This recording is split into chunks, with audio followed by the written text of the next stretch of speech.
All right, so finally, our last guest for the this segment is Hannah Crum, president and co-founder of Kombucha Brewers International. Welcome, Hannah. Hey, thanks for having me. Yeah, thanks for joining us. Yeah, so we can move this out of the way. Okay. Yeah, if you want to just slide out to the edge there. So, kombucha, huge category right now. Well, huge emerging category. Emerging, that's right. That's the word to use. But why is it emerging? How are you bringing new consumers to this category, especially something that I think when a lot of people first hear about it, their initial response is like, do I really want to drink that? You're right. I think one of the big drivers in this are the mainstream grocery stores. As we're seeing a lot more in-store brands, like the Safeway brands, the ones that they're producing themselves, and that gives them a vested interest to want to drive the category forward. And because it's in the mainstream, we're seeing tremendous growth rates there still. But obviously, a tipping point takes a little bit of time to reach. But all of our efforts, of course, are geared towards getting that tipping point here for us. So what are some of the efforts that will bring you to that tipping point? Can you give me an example? Yeah, so, we've been doing a lot of foundational work. We're basically, as you mentioned, an emerging industry. And so we have some plans for an educational launch. But what we want to do first, of course, is kind of get more clear on defining our product. A lot of our folks come from a home brewing background, and I think there's kind of a traditional thought process about what kombucha is. But products we see in the marketplace, they've bridged into a variety of different categories. And so first, as an industry, we want to decide together what are these stratifications in our industry, and then from there, really market these different types of kombucha that are out there so consumers find the product that fits what they're looking for, their needs, and their flavor profile. I think we're also seeing a lot of investment in the category from very interesting places. What's happening? Well, I think, again, as people continue to see these tremendous growth numbers, you can't help but think, hey, is there an opportunity here for me? And there really is a natural overlap with things. Because kombucha is something we can do on tap, I think that's where we see that coffee interest, because we've seen a lot of coffee come on tap. And so it almost feels like a natural pairing between those two, as we've seen the recent investment by Pete's.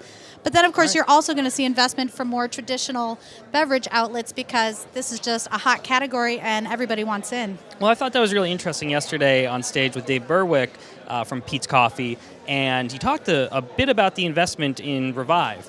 And the thing he said that stuck out to me is kombucha is the soft drink for the next generation. 100%. Look, we're the yogurt of the 21st century. As much as you and I grew up knowing what yogurt is and being able to purchase it at the grocery store, for our parents' generation or grandparents' generation, it was something, hippies made at home on their countertop, much like the genesis of kombucha.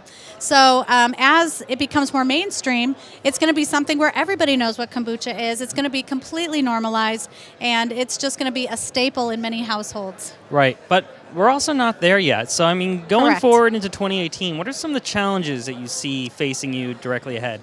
There's still challenges around defining our product, what it is. There's, as you know, we've had some issues around sugar grams and things like that. So we're still working actively on those issues and figuring out how do we, as an association, as a group of people working together, figure out the best path forward for everybody. But really what it comes down to is there's a thirst for these types of products, and consumers continue to reach out for them.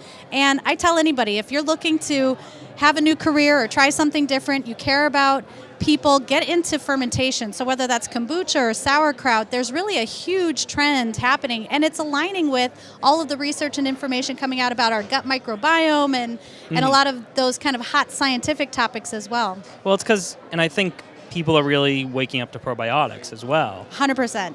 Right. Yeah. Lastly, before we go, as we talk about mainstreaming, what do you see the role of the major CPGs that are now getting into this category, something like Kavita, for example, being bought? I think we're going to continue to see that type of thing occur. We've definitely seen other brands be purchased and go from certain ownership to another type of ownership. And it really, I think, comes down to who's got a great distribution model, who's going to be able to effectively get those products out into the marketplace so that more people can consume them.